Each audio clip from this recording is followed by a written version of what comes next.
Assalamualaikum warahmatullahi wabarakatuh.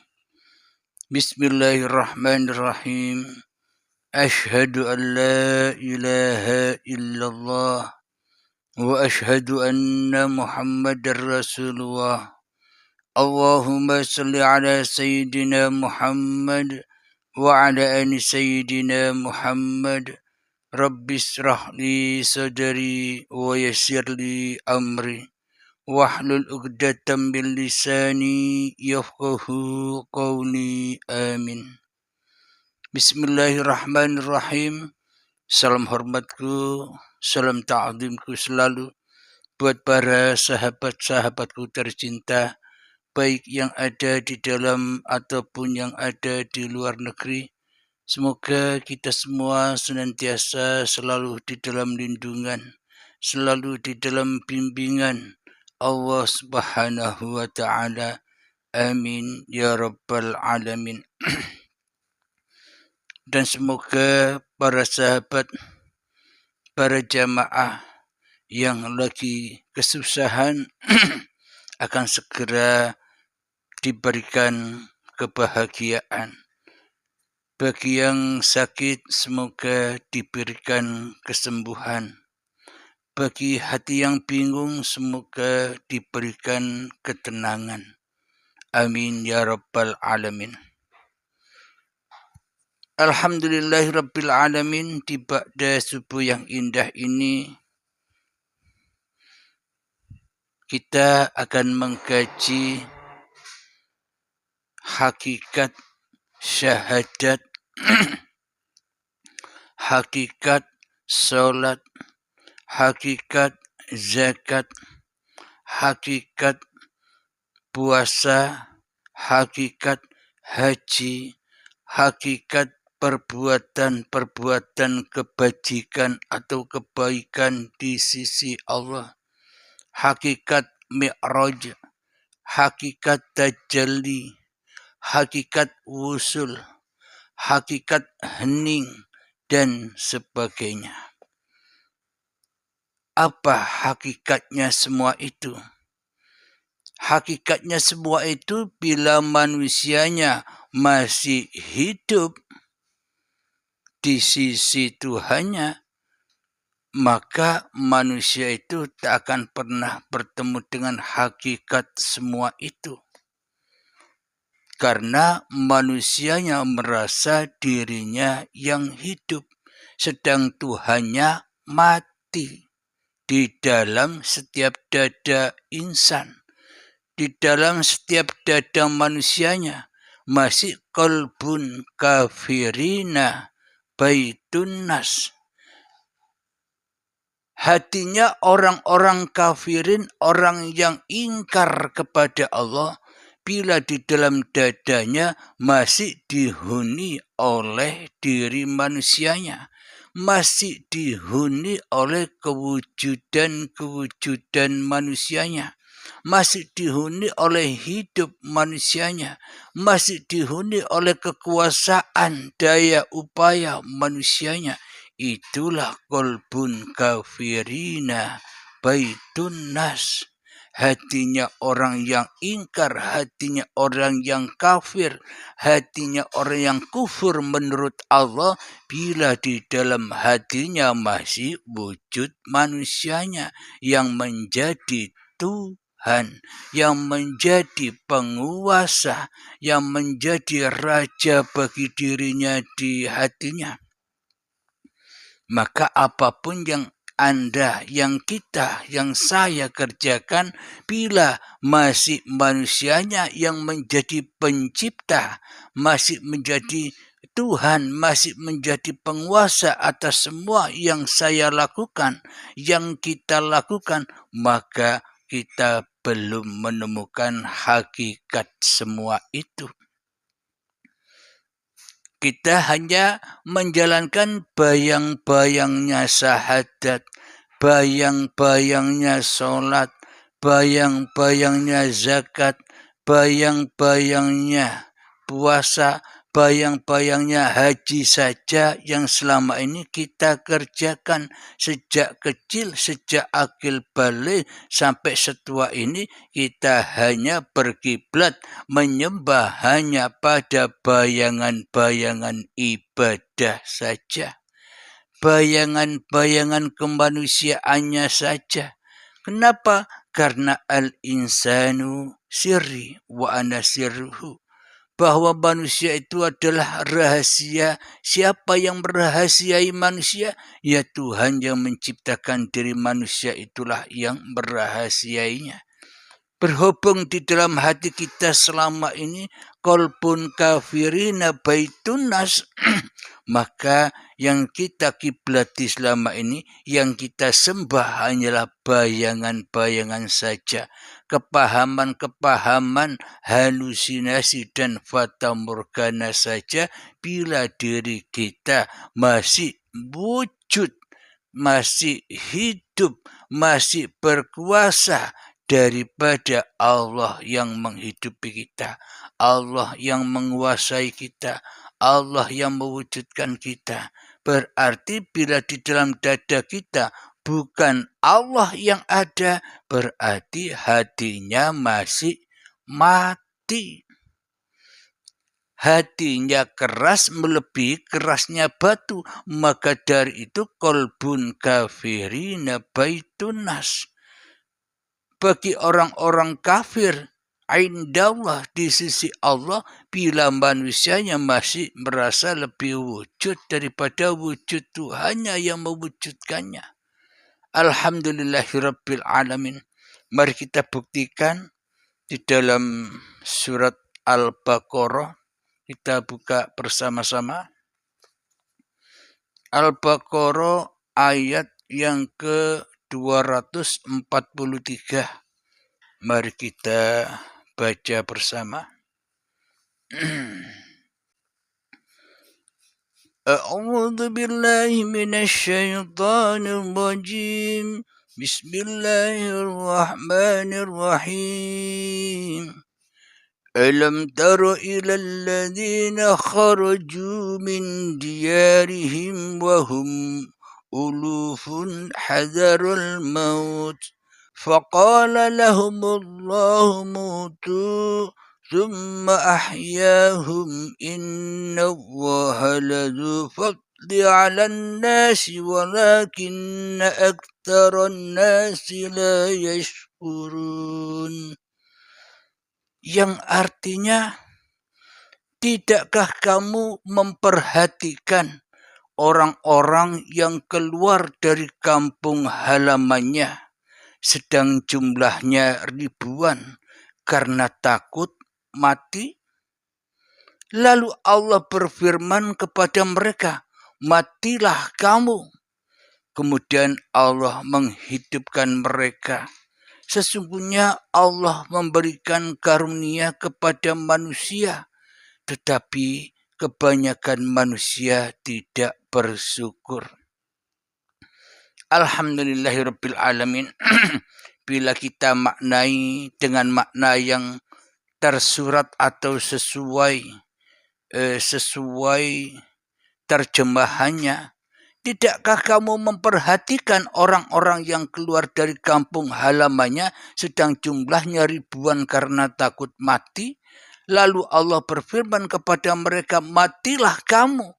Kemudian Allah menghidupkan mereka. Sesungguhnya Allah memberikan karunia kepada manusia, tetapi kebanyakan manusia tidak bersyukur.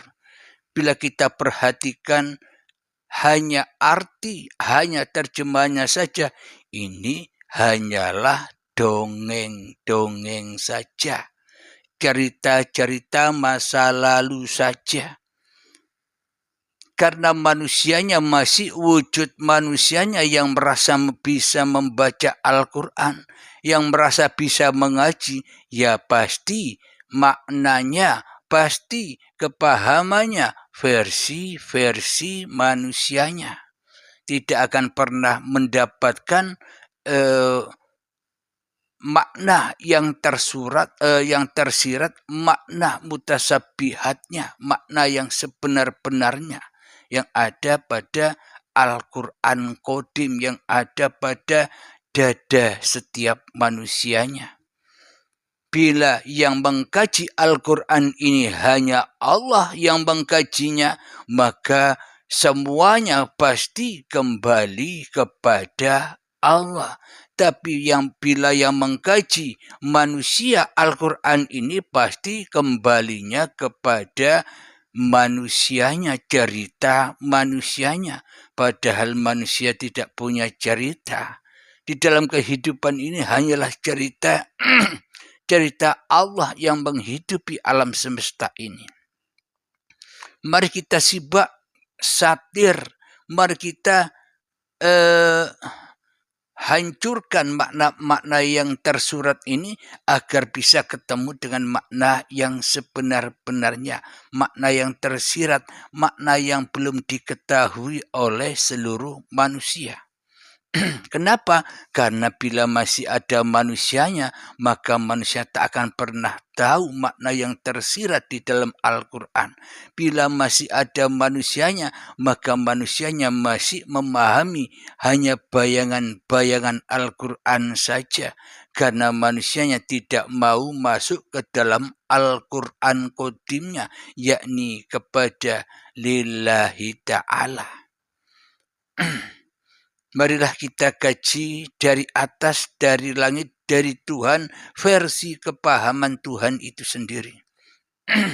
Agar apa? Agar hati kita, agar hati semua umat manusia memahami apa tujuannya ia dilahirkan, apa tujuannya ia diwujudkan, apa tujuannya ia dihidupkan di dunia ini.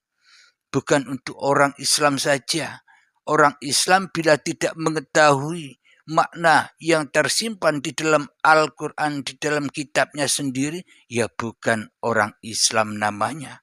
Orang yang dikatakan orang Islam indallah di sisi Allah itu orang-orang yang sudah kembali kepada Al-Qadim, Al-Quran Qadim, sudah meninggalkan Al-Quran yang tertulis ini. Kenapa? Karena ia sudah masuk ke dalam dirinya, membaca ayat-ayat dirinya sendiri daripada ayat-ayat yang tersurat. Jadi ayat-ayat yang asli, ayat-ayat Allah itu ada pada Al-Quran Qadim, bukan pada Al-Quran yang kita baca ini. Karena manusianya yang masih merasa bisa membaca Al-Quran, ya pasti kepahamannya masih kepahaman hawa nafsunya sendiri-sendiri. Satu ayat terpecah menjadi 73 golongan. Sesuai kebutuhan, sesuai kepuasan hawa nafsunya manusia itu sendiri-sendiri. Jadi makna yang tersirat atau makna mutasabihat yang menurut Allah itu yang bagaimana? Mari kita bongkar, mari kita kaji. Bismillahirrahmanirrahim. Tidakkah kamu memperhatikan orang-orang yang keluar dari kampung halamannya? Ini ayat perintahnya kepada yang mendapatkan kitab suci Al-Quran ini. Siapa? Junjungan kita semua, Kanjeng Nabi Muhammad sallallahu alaihi wasallam.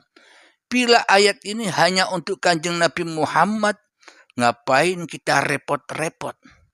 Akan tetapi ayat-ayat Allah, kitabullah ini bukan diperuntukkan kepada Kanjeng Nabi Muhammad saja. Kenapa? Semua ini diperuntukkan kepada seluruh umat manusia. Kenapa? Hakikat Muhammad itu sendiri adalah umat manusia ini. Barang siapa yang mengikuti Al-Quran, maka ia akan jadi Muhammad Rasulullah. Bagi siapa yang kembali kepada Allah, maka ia akan menjadi Rasul-Rasulnya Allah. Apa buktinya? Ati Allah. Ikutlah Allah wa ati'ur Rasul. dan ikutlah para rasul, maka dirimu akan menjadi rasul-rasulnya Allah. Rasul mana yang harus kita ikuti? Wong semua rasul yang didongeng-dongengkan itu sudah wafat semua. Tentunya yang diceritakan ati Allah wa atiur rasul adalah kerasulan dirimu sendiri yang selama ini kita buta akan kerasulan itu sendiri. Karena kita selama ini menyembah Dajjal, maka ya jadi rasul-rasulnya Dajjal, jadi utusan-utusan Dajjal, jadi budak-budaknya Dajjal, hawa nafsu kita sendiri. Marilah kita kaji bersama. Tidakkah kamu memperhatikan orang-orang yang keluar dari kampung halamannya sedang jumlahnya ribuan karena takut mati? Apa maknanya? Selama ini apakah engkau, apakah saya tidak memperhatikan diri saya? Apakah Anda tidak memperhatikan diri Anda semua di dalam hati Anda? Anda, saya selama ini sejak detik-detik akil balik sudah keluar kampung halaman.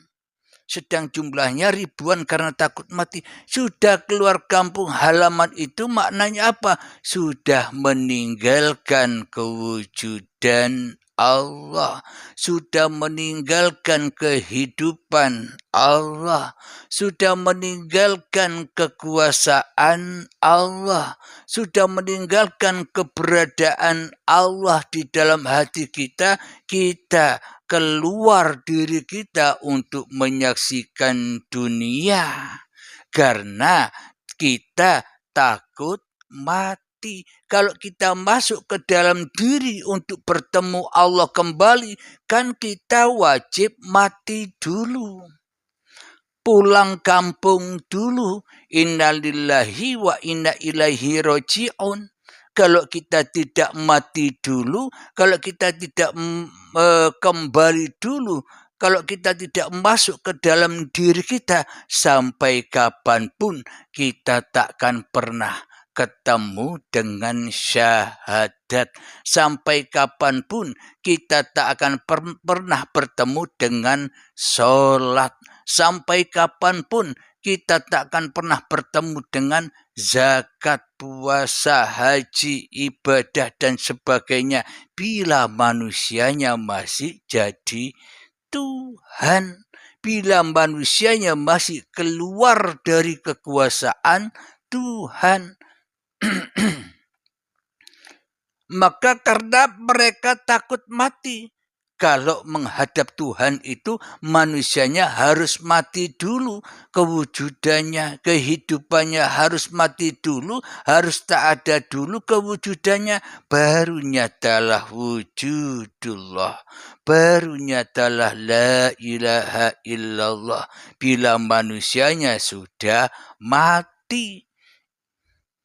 Itulah yang dimaksud hari kebangkitan. Kebangkitan apanya? Kebangkitan kesadaran manusianya bahwa sebenarnya diri manusia itu gaib. Kebangkitan kesadaran manusianya bahwa sebenarnya diri manusia itu mati. Kebangkitan kesadarannya bahwa sesungguhnya manusia itu Adam tidak ada. Maka nyatalah Allah. Tapi bila manusia masih takut mati, berarti manusianya takut menghadap Tuhan. Bila manusianya takut menghadap Tuhan, apakah manusia itu bertuhan? Bila manusianya takut menghadap Tuhan, apakah manusia disebut manusia beragama bila takut menghadap Tuhan? Apakah dikatakan manusia itu manusia yang beriman bila tak mau, bila tak berani mati, bila tak mau dibaiat hatinya supaya ketemu Tuhannya? Jadi manusianya harus dibaiat dulu, dimatikan dulu, baru bangkit manusianya. Seperti ketika ceritanya Nabi Isa disalib, dimatikan dulu. Setelah itu menurut dongengnya 3 hari kemudian bangkit. Bangkit apanya maknanya? Bukan bangkit manusianya. Yang bangkit apanya setelah kematian kemanusiaannya, maka bangkitlah bahwa yang ada, yang wujud hanya Allah.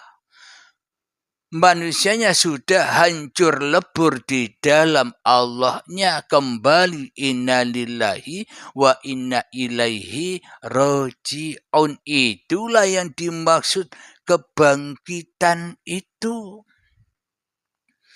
Jadi manusianya bila sudah bangkit kembali kepada lillah, apapun otomatis yang dikerjakan pasti lillahi ta'ala. Seperti para nabi dan para rasul, seperti para kekasih-kekasih Allah. Kenapa? Karena sudah menjadikan Allah sebagai kekasihnya di hatinya.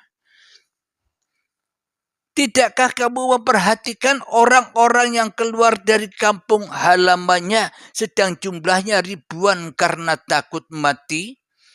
Nah, yang dimaksud orang-orang yang keluar dari kampung halamannya yang jumlahnya ribuan karena takut mati itulah adalah diri kita sendiri. Kita keluar dari diri kita. Kita hanya menyaksikan ciptaan-ciptaan. Kita hanya menyaksikan wujud-wujud manusianya. Kenapa? Karena kita takut menghadap wujudullah. Berarti ketika manusianya yang disaksikan di dalam dirinya masih manusianya, berarti manusianya belum bertuhankan Tuhan, belum beragamakan Tuhannya.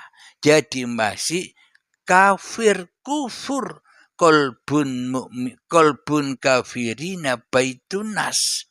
Karena manusianya belum menyerahkan kekuasaannya di dalam dadanya, ya manusianya akan tersesat terus. Sahadatnya tersesat sesuai kepahaman hawa nafsunya.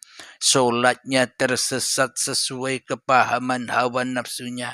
Zakatnya tersesat sesuai kepahaman hawa nafsunya. Puasanya tersesat sesuai kepahaman hawa nafsunya. Hajinya tersesat sesuai kepahaman hawa nafsunya. Karena yang menjadi Tuhan tuh di dalam dadanya masih hawa nafsunya. Ya semua apa yang dikerjakan semuanya tersesat. Kenapa?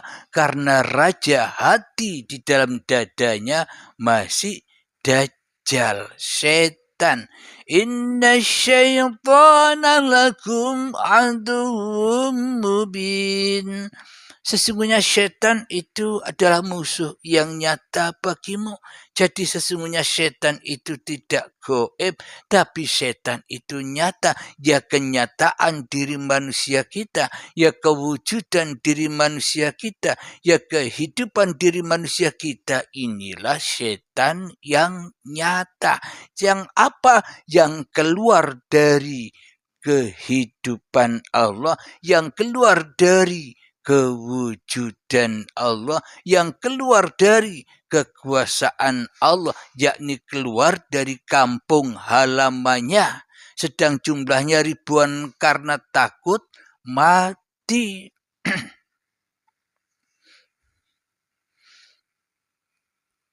Namun bagi orang-orang yang dipilih oleh Allah, orang-orang yang dipilih, lalu Allah berfirman kepada mereka, matilah kamu. Jadi orang-orang yang takut mati itu, orang-orang yang jauh dari Allah itu oleh Allah akan dimatikan. Inilah tanda bukti Allah Maha Pembunuh. Tidak ada manusia yang dikatakan manusia pembunuh. Manusia yang mana bisa membunuh tanpa uripe Allah.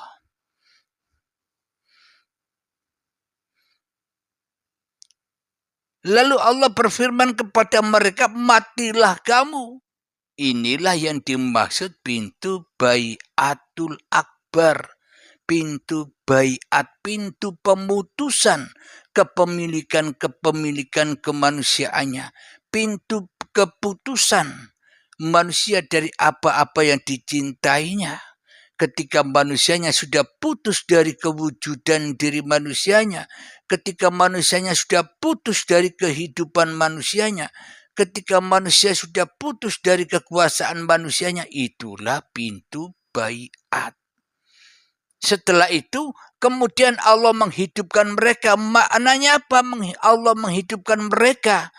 Kemudian sesungguhnya Allah memberikan karunia kepada manusia. Maka manusia setelah mati, maka ia akan sadar bahwa sesungguhnya Allah memberikan karunia kepada manusia. Tetapi kebanyakan manusia tidak bersyukur. Akan tetapi orang-orang sudah dibaiat, dimatikan diri manusianya, mutu qabla antal maut.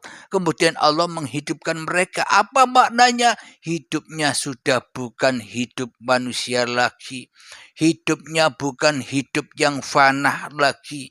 Tapi hidupnya sudah hidup yang bako uripe Allah dewe. Inilah yang dimaksud kemudian Allah menghidupkan mereka. Sesungguhnya Allah memberikan karunia kepada manusia, tetapi kebanyakan manusia tidak bersyukur.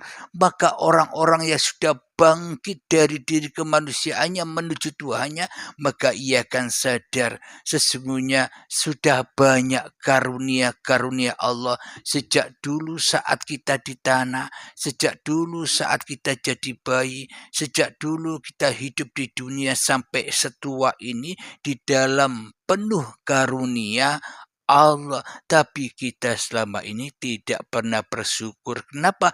Karena Allahnya mati. Ketika Allahnya hidup, ketika sudah dibangkitkan dari kemanusiaannya lewat pintu baiat, maka manusia akan tahu bahwa yang ada ini hanyalah karunia Allah, hanyalah kekuasaan Allah. Inilah yang dimaksud orang-orang yang sudah mati. Sebelum matinya, maka ia akan menyadari keindahan-keindahan, kebahagiaan-kebahagiaan, kekayaan-kekayaan, kelapangan-kelapangan yang sudah dilimpahkan karunia-Nya oleh Allah kepada manusia. Yang selama ini manusia bersempit-sempitan. Kenapa? Karena penuh sesak dada manusia dengan perkara-perkara dunia. Akhirnya sempit, miskin, menderita, panas, penuh sesak di dalam dadanya dengan perkara-perkara dunia. Karena manusianya tidak menyembah Tuhannya, tapi menyembah dunia. Maka manusianya itu dikatakan orang-orang yang keluar dari kampungnya karena takut mati. Maka di sisi Allah bila manusia itu ingin bertemu Tuhannya, beragama kepada Tuhannya yang benar-benar beragama, ya maka jangan takut mati. Wong kita sudah mati kok takut mati. Maka matilah kamu. Kemudian Allah menghidupkan mereka. Maknanya kembalilah hidup yang diakui oleh manusia, hidup yang fana ini kembali kepada hidup yang bako.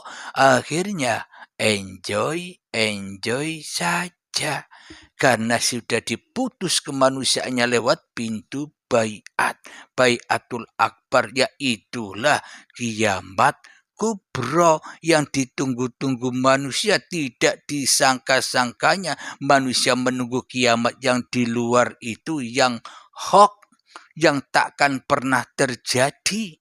Kenapa takkan pernah terjadi? Sejak zaman dulu para manusia menunggu-nunggu kiamat yang dipahaminya, tapi toh kiamat yang dipahaminya tak pernah datang. Kedahuluan kiamat kubro yang sebenar-benarnya yang ada pada dirinya. Apa itu? Mati. Itulah kiamat-kiamat yang sebenar-benarnya yang ditunggu-tunggu manusia. Tapi manusianya tidak menyadarinya. Karena manusianya tidak mensyukuri rahmat-rahmat kekuasaan Tuhannya di dalam dadanya.